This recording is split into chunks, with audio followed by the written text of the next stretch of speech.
Pagi itu, aroma embun masih terasa segar, menyelip di antara dedaunan yang mulai diterpa cahaya fajar.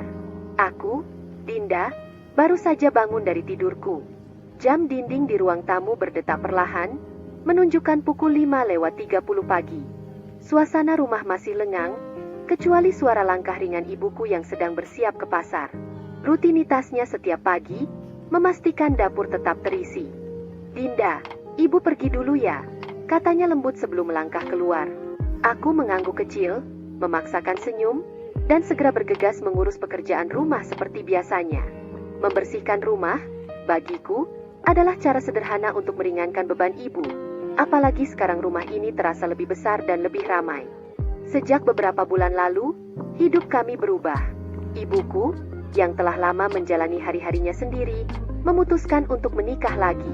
Pilihannya jatuh pada seorang pria bernama Johan Wijanarko, atau yang kini akrab kupanggil Om Han. Usianya lebih muda 5 tahun dari ibu, seorang duda tanpa anak, dan sikapnya begitu hangat sejak hari pertama ia melangkah masuk rumah kami. Sebagai anak satu-satunya, aku tahu tugasku bukan hanya menerima keputusan ibu, tapi juga menjaga keharmonisan keluarga kecil kami yang baru terbentuk ini. Aku mencoba akrab dengan Om Han, mengupayakan segala cara agar ia merasa nyaman tinggal di rumah kami. Tak kusangka, kehangatannya membuatku cepat merasa diterima. Ia sering menunjukkan perhatian kecil yang lama-kelamaan terasa begitu tulus. "Dinda, kalau Om boleh kasih saran, kamu harus rajin olahraga ya. Gak perlu berat-berat, yang ringan saja, biar badanmu tetap sehat," katanya suatu hari, sembari memperhatikanku usai makan malam. Aku tersenyum, mencoba menutupi rasa kiku. "Makasih Om. Om perhatian banget sama aku," balasku ringan, memberinya senyum termanisku. Hubungan kami memang berjalan baik, bahkan lebih dari yang kubayangkan. Ia kerap memperhatikan kebiasaan makanku, mengingatkanku soal kesehatan, dan sesekali bercanda seolah-olah aku benar-benar anak kandungnya.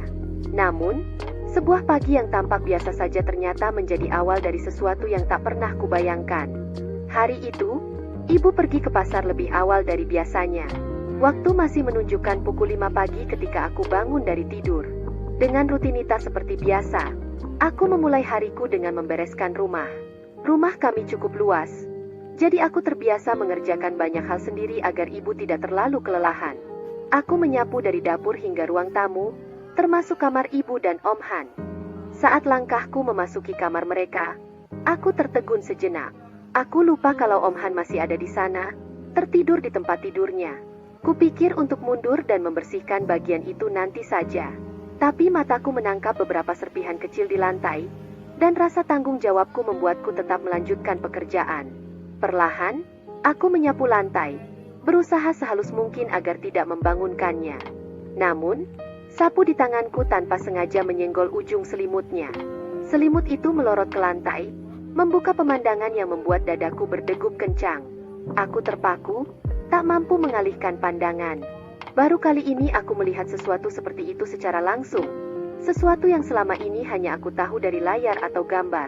Mungkin semalam Om Han terlalu lelah untuk berganti pakaian, pikirku, mencoba mencari alasan.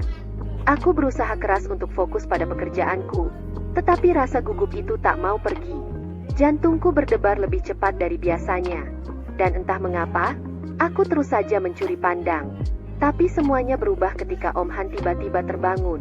Matanya terbuka, langsung melihatku yang berdiri dengan sapu di tangan.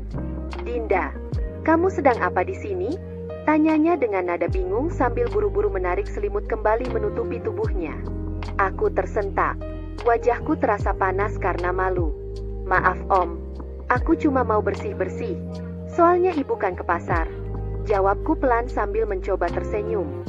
Dia menghela napas, lalu menatapku dengan raut yang sulit kugambarkan. "Kamu tadi sempat lihat sesuatu?" tanyanya dengan nada yang ragu. Aku menggigit bibir, merasa semakin salah tingkah. "Maaf banget Om, aku nggak sengaja." "Maaf ya." Dia terdiam beberapa detik sebelum akhirnya berkata, "Ya sudah, kalau begitu, tolong bikinkan kopi untuk Om ya." Aku mengangguk cepat dan bergegas pergi ke dapur. Di sepanjang jalan, rasa malu itu terus menghantui. Degup jantungku belum juga reda. Dan pagi itu menjadi momen yang tak akan pernah kulupakan, Entah bagaimana perasaanku tentang itu. Sejak awal, aku merasa ada sesuatu yang aneh dalam pikiranku. Kehadiran ayah tiriku seringkali membuatku gelisah. Bukan hanya karena dia bersikap ramah, tetapi karena ada perhatian darinya yang terasa berbeda. Aku mencoba mengabaikan hal itu, tapi entah mengapa pikiranku terus kembali padanya, dan aku sulit berkonsentrasi pada rutinitasku. Hari itu, sekitar pukul 9 pagi, aku sedang bersiap untuk pergi ke kampus. Rumah hanya diisi aku dan Om Han, karena ibu sudah berangkat kerja lebih awal. Aku mandi dengan terburu-buru karena takut terlambat. Namun saat selesai, baru kusadari aku lupa membawa handuk. Dalam panik, aku memanggil ibuku untuk meminta bantuan, tetapi tidak ada jawaban. "Om, ibu sudah pergi ya?" tanyaku sambil berteriak dari dalam kamar mandi. "Iya, Dinda. Dia tadi buru-buru karena ada rapat di kantor." "Kenapa?" jawab Om dari luar. "Maaf Om, bisa minta tolong ambilkan handuk di kamar? Aku lupa bawa tadi," pintaku dengan nada ragu. Dia pun setuju dan mengambilkan handuk untukku. Tidak lama kemudian, terdengar suaranya memanggilku untuk menyerahkan handuk. Aku membuka pintu sedikit dan mengulurkan tanganku untuk mengambilnya. Namun, dalam sekejap yang tak terduga, pintu itu terbuka lebih lebar dari yang kumaksudkan. Dorongan dari luar membuatnya berayun, menyingkap lebih banyak ruang di balik pintu. Aku terkejut, melangkah mundur secara refleks, namun hanya mendapati tatapan matanya yang tampak terkejut. Atau mungkin ada sesuatu yang lain di sana. Seketika suasana berubah. Aku segera menarik handuk dan menutup pintu dengan cepat, sementara Om Han terlihat terkejut. "Maaf Dinda, Om gak sengaja, Om kepleset," ucapnya tergagap. Aku hanya mengangguk pelan dari dalam, mencoba menenangkan diriku. Meski dia mengatakan itu tidak sengaja, hatiku tetap merasa janggal. Perasaan ini menambah kebingungan yang sudah ada sebelumnya. Aku tidak tahu harus berpikir apa, antara rasa malu, curiga, atau bahkan cemas tentang hubungan kami ke depannya. Dalam diam, aku hanya bisa berusaha melupakan kejadian itu dan fokus pada tujuanku hari itu. Namun, pertanyaan di hati ini terus mengganggu. Apa yang sebenarnya dia pikirkan tentangku? Sejak beberapa kejadian terakhir, aku mulai merasakan sesuatu yang berbeda dari sikap ayah tiriku. Terkadang, aku menangkap tatapannya yang penuh perhatian, meski dia berusaha bersikap wajar. Aku tak yakin apakah itu hanya perasaanku atau memang ada sesuatu yang berubah dalam cara dia memandangku. Suatu sore, ketika aku sedang duduk di taman belakang, Om Han mendatangiku. "Dinda, lagi apa?" tanyanya sambil tersenyum. "Oh, ini lagi lihat ikan-ikan di kolam Om." "Sini duduk," jawabku sambil mempersilakannya. Dia pun duduk di kursi di sampingku. Kami berbincang santai, dari obrolan ringan hingga cerita-cerita yang membuatku tertawa. Perlahan, aku merasa nyaman bersamanya. Dia pandai membuat suasana menjadi menyenangkan, hingga aku lupa waktu. Namun, tiba-tiba hujan deras turun, memaksa kami untuk masuk ke dalam rumah. Di ruang keluarga, kami melanjutkan obrolan sambil mendengar suara hujan yang makin deras. Ibu sedang keluar kota, jadi hanya ada kami berdua di rumah. Lama-kelamaan, suara hujan dan guntur mulai menenggelamkan percakapan kami. "Mungkin sebaiknya kita istirahat saja di kamar masing-masing," usul Om Han. Aku mengangguk dan berjalan menuju kamarku. Namun, saat aku sendirian di kamar, rasa takut mulai muncul. Suara guntur yang menggelegar membuatku gelisah. Apalagi, lampu tiba-tiba mati, membuat suasana menjadi semakin mencekam. Aku tidak tahan lagi dan memutuskan untuk mengetuk pintu kamar Om Han. "Om, Dinda takut," kataku dengan nada memohon. Om segera membuka pintu dan menatapku dengan tenang. "Ada apa Dinda? Kamu takut sendiri di kamar?" tanyanya lembut. Aku mengangguk. "Iya Om, apalagi sekarang gelap. Dinda nggak berani sendirian." Om Han tampak berpikir sejenak. "Kalau begitu, kamu tidur di sofa ruang keluarga saja. Biar Om temani di sana," usulnya. "Tapi Om, rumah masih gelap. Aku benar-benar takut," jawabku sambil memeluk diriku sendiri. Dia pun tersenyum, mencoba menenangkan. "Tunggu sebentar ya, Om ambilkan lampu darurat di belakang," katanya sambil menyentuh bahuku dengan lembut. Sentuhan itu membuatku merasa sedikit lebih tenang. Malam itu, suasana terasa begitu sunyi, hanya ditemani gelap yang melingkupi kamar. Beberapa saat setelah aku menunggu, terdengar langkah pelan di lorong. Om Han akhirnya kembali dengan lampu di tangannya. Wajahnya samar-samar terlihat di bawah redupnya cahaya darurat. Aku bisa menangkap sesuatu dari gerak-geriknya. Tatapannya yang diam-diam menyapu ke arahku. Entah itu kebetulan atau sengaja. Matanya terlihat mencoba mencuri-curi pandang ke arahku. Aku tahu, mungkin karena malam itu aku hanya mengenakan baju tidur. Dia berhenti di depan pintu, mengangkat lampu itu dengan sedikit senyum. Ini lampunya. Sekarang kamarmu sudah terang, jadi tidak perlu takut lagi. Tidur yang nyenyak ya. Semoga mimpi indah Dinda, ucapnya pelan, suaranya terdengar lembut namun sedikit ragu. Aku tersenyum kecil, menatap lampu itu yang kini menerangi ruangan dengan cahaya hangat. Iya Om, makasih banget ya. Maaf udah merepotkan, balasku sambil tersenyum malu-malu, mencoba menutupi rasa canggung yang tiba-tiba muncul di antara kami. Dia mengangguk singkat sebelum pergi, meninggalkan aku dengan suasana yang berbeda, hangat sekaligus aneh, di bawah temaramnya cahaya lampu darurat. Belum genap 1 menit aku mencoba memejamkan mata. Suara guntur kembali menggema, memekakan telinga dan menggetarkan jantung. Gelapnya malam dan hujan deras yang tanpa henti membuatku semakin takut. Aku mencoba menguatkan diri, tapi rasa ngeri itu kian mencekik. Akhirnya, dengan nekat, aku melangkah keluar kamar menuju ruangan ayah tiriku. Entah apa yang kupikirkan, aku hanya ingin merasa aman. Ketika aku mengetuk pintu dan masuk, dia tampak terkejut. Dinda, kok malah ikut tidur di sini? Tanyanya, nada suaranya mencampur heran dan cemas. Dia melirikku sekilas sebelum melanjutkan dengan suara lebih rendah. Jangan Dinda, kalau ibumu sampai tahu kita tidur sekamar, bisa-bisa dia berpikir yang tidak-tidak tentang kita. Ucapannya diiringi senyuman samar yang sulit kutafsirkan, seperti menyimpan keraguan sekaligus rasa bersalah. Aku tahu ia bimbang, namun aku terlalu takut untuk kembali ke kamarku. Tenang saja Om, Dinda jamin ibu nggak akan marah. Percaya deh sama Dinda, pintaku dengan suara memelas. Please Om, cuma malam ini aja. Dinda benar-benar takut tidur sendirian. Hujannya deras, mati lampu pula. Dia terdiam sejenak, seperti memikirkan sesuatu, sebelum akhirnya mengangguk pelan. Ya sudah, kalau memang kamu takut, tapi Dinda tidur di kasur ya. Om tidur di bawah saja, ujarnya sambil mengambil bantal, bersiap turun dari ranjang. Aku tertegun. Nggak usah Om, biar Dinda aja yang tidur di lantai. Nggak apa-apa, sungguh, ucapku, mencoba menolak tawarannya. Namun dia hanya menggeleng tegas. Nggak, lantainya dingin. Kamu bisa sakit nanti. Tidur saja di atas, biar Om yang di bawah. Pada akhirnya, aku mengalah. Dia tidak mau mendengar penolakanku lagi dan segera membaringkan dirinya di lantai dengan selimut seadanya. Aku memandanginya dari atas ranjang, merasa sedikit bersalah, tapi juga lega. Malam itu, di tengah derasnya hujan dan gemuruh petir, aku akhirnya bisa merasa aman, meski dengan suasana yang sulit untuk dijelaskan. Malam itu, aku terlelap dengan begitu nyenyak, seolah segala ketakutan dan kecemasan yang mengganggu hati terhapus oleh kehangatan tidur. Namun, dalam keheningan yang nyaris sempurna, tiba-tiba tubuhku terbangun oleh sebuah goncangan ringan.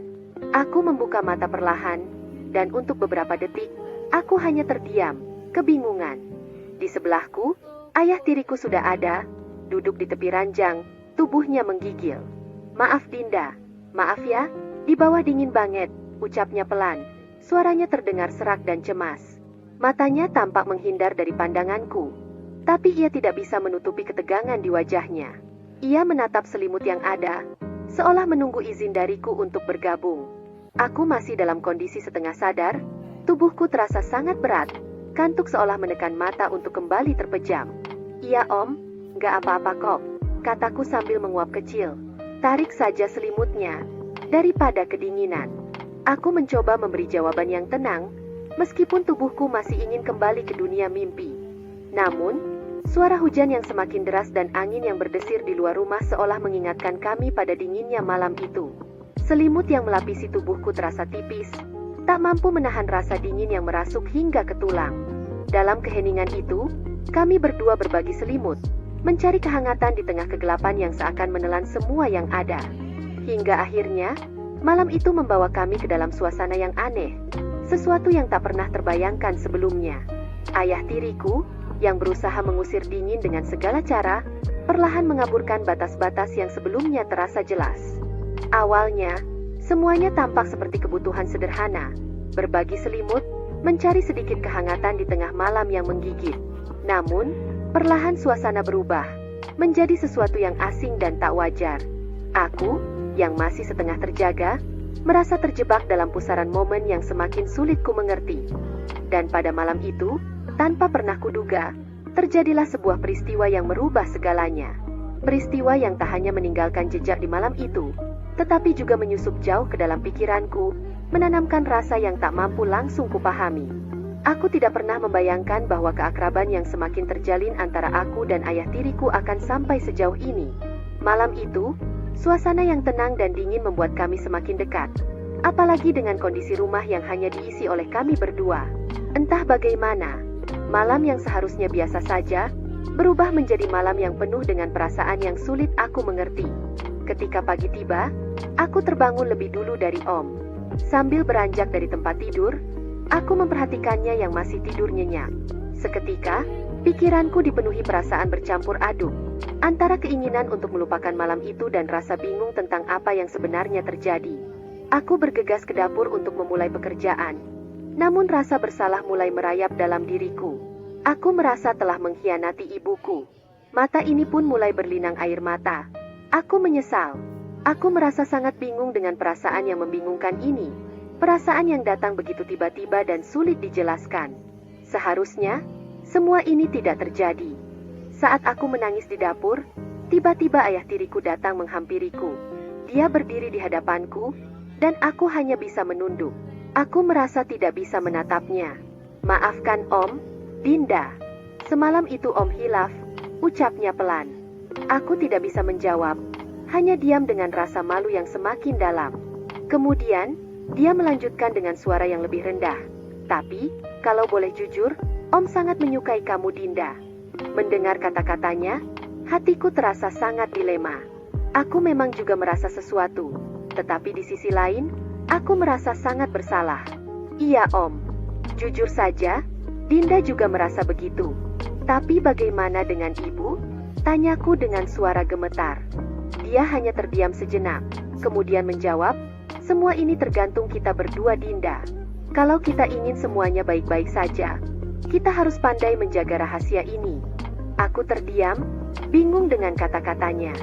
Seiring dengan perasaan yang semakin sulit aku kendalikan, aku mulai merasa sangat terjepit antara perasaan dan kewajiban moral. Namun, dalam keheningan itu, aku hanya bisa mengangguk, merasa tersesat di tengah perasaan yang saling bertentangan. Setiap hari, perasaan itu semakin berkembang, semakin dalam. Rasanya seperti benih yang tumbuh subur tanpa bisa aku hentikan. Semakin aku berusaha untuk menahan diri, semakin kuat perasaan itu datang. Aku tak tahu bagaimana menjelaskannya. Bagaimana rasa sayang itu menyelinap masuk begitu saja, bahkan ketika aku tahu bahwa itu adalah sebuah kesalahan. Tapi saat berada dekat dengan ayah tiriku, aku seolah lupa diri. Setiap kali, hal yang sama selalu terulang. Aku sadar ini salah. Aku tahu itu. Tetapi entah kenapa, hati ini terasa begitu rapuh. Rasa bersalah terus menghantuiku, menghimpit dada ini setiap kali aku melihatnya. Hari demi hari, aku semakin terjerat dalam perasaan yang tidak bisa aku kendalikan. Hingga akhirnya, aku tahu harus ada akhir untuk semua ini. Aku tidak bisa membiarkan diriku merusak rumah tangga ibuku. Tidak bisa membiarkan apa yang terjadi merusak semua yang telah dibangun. Dengan tekad bulat, aku memutuskan untuk mengakhiri semuanya. Aku harus berbicara pada ayah tiriku, menyampaikan bahwa aku tidak ingin melanjutkan hubungan yang salah ini. Aku berusaha menjelaskan dengan hati yang berat, bahwa apa yang telah kami lakukan adalah sebuah kesalahan yang tak bisa dimaafkan. Aku berjanji pada diriku sendiri, jika suatu saat dia menginginkannya lagi, aku harus bisa menghindar. Tidak ada lagi pengulangan. Namun, ayah tiriku malah berusaha meyakinkanku untuk melanjutkan semuanya. Aku sudah terlanjur mencintaimu, katanya, dengan tatapan penuh harap. Bahkan lebih dari aku mencintai ibumu. Kata-katanya menghantamku seperti petir. Aku tahu bahwa apa yang kami lakukan selama ini belum diketahui oleh ibuku. Dan aku harus terus menyembunyikan semuanya. Meski itu semakin menyulitkan. Pada suatu hari, ketika ibuku lagi-lagi pergi dinas keluar kota, ayah tiriku memanfaatkan kesempatan itu. Aku pergi ke dapur untuk membuatkan minuman, tanpa tahu bahwa ayah tiriku mengikutiku. Saat aku sedang sibuk, dia mendekat dan dengan senyum licik, berkata, "Dinda, ibumu kan sedang pergi, jadi ini kesempatan kita." Aku merasa hatiku bergejolak. Aku mencoba menolaknya, berusaha keras menahan dorongan itu. Tetapi entah kenapa, aku merasa tak mampu menahan godaannya. Setiap kali dia menginginkan sesuatu, aku merasa lemah. Rasanya seperti ada kekuatan yang tak bisa kuhadapi. Padahal aku sudah berjanji untuk tidak mengulanginya. Tetapi, dengan segala cara yang dia lakukan, akhirnya aku terjatuh lagi dalam lingkaran yang sama. Kejadian ini terus berulang selama beberapa tahun, hingga setelah aku lulus kuliah dan mendapat tawaran pekerjaan di luar kota. Tawaran itu datang seperti jalan keluar yang kuharapkan. Tanpa berpikir panjang, aku menerima pekerjaan itu, sekaligus sebagai kesempatan untuk mengakhiri semua yang salah ini. Dengan berat hati, ayah tiriku merelakan kepergianku. Aku tahu dia merasa kehilangan, tetapi aku juga tahu bahwa ini adalah keputusan terbaik untukku. Begitu aku meninggalkan kota itu, semuanya berubah. Tidak ada lagi kesempatan untuk terjebak dalam kebodohan yang sama. Setahun berlalu, aku memulai hidup baru di luar kota. Aku bertemu dengan seseorang yang bisa menerima aku apa adanya, dengan segala kelebihan dan kekuranganku. Kami memutuskan untuk menikah, dan meskipun masa lalu itu terus menghantui, aku akhirnya menemukan kebahagiaan yang sejati. Aku memilih untuk menjauh dari rumah ibuku, karena aku takut jika aku tinggal di sana, ayah tiriku akan kembali berusaha mengulanginya. Aku berharap, semoga rumah tangga ibuku yang kedua bisa berbahagia, meskipun aku sempat menjadi bagian dari kegelapan dalam hidupnya. Demikianlah kisahku, kisah yang penuh dengan penyesalan dan harapan akan perubahan.